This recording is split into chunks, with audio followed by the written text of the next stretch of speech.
оджаците сите, нели, мислим дека сме доволно заштитени, меѓутоа оджаците знаат да направат многу големи проблеми.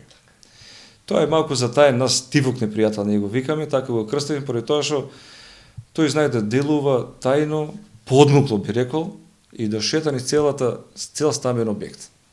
И на крај, после неколку дена од самиот начин на пожар, кога не, најмалку очекуваш, ќе настане, значи, голем погрев и поткровите веќе тука страдаат дефинитивно. Така да, оджаците би сакал во момент и да дадам еден апел на граѓаните, да ве замолам во овој период пред почетокот на сезоната за грејење, оджаците да си ги чистите. Тоа е многу важно, поради тоа што тие се затестени, тие се замрсени и самата смола би една рекол, тоа што е внатре, тоа е стварно многу висока температура, ствара тешко се гаси и може да направи многу големи проблеми во еден таков објект. Посебно кога е прашање зграда.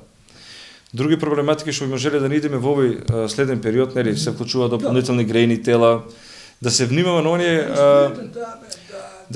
на оние продолжни кабли што ги викаме, да не одиме само на поевтината варијанта кои што некои кабли па и не може да издржат тој оптеретување што го прави. Значи се приклучуваат една работа, втора работа, па и грелка кога ќе приклучиш. Па во текот на ноќта можеби ќе заспиете, дали во детска соба, дали во спална соба, тој се топи, значи доста интервенции сме имали од тој карактер.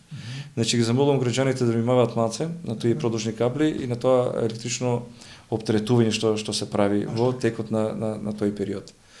Друга, уште една непријатна ситуација што има преку зимниот период, она сушење налишта врз греалки. Посебно оние кварците. Тоа е, мислам, многу голема грешка. Би замолил претежно домаќинките, мада и домаќините понекогаш, али ајде домаќинките да малце внимаваат на тој дел, бидејќи не би сакале да го осетат тоа непријатно искуство, да многу мало не внимание, не треба многу.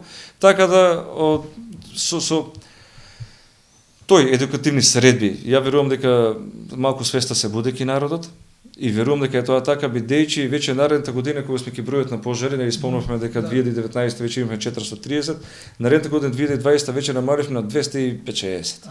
Значи тоа е бројка која што е можеби скоро дупла бројка.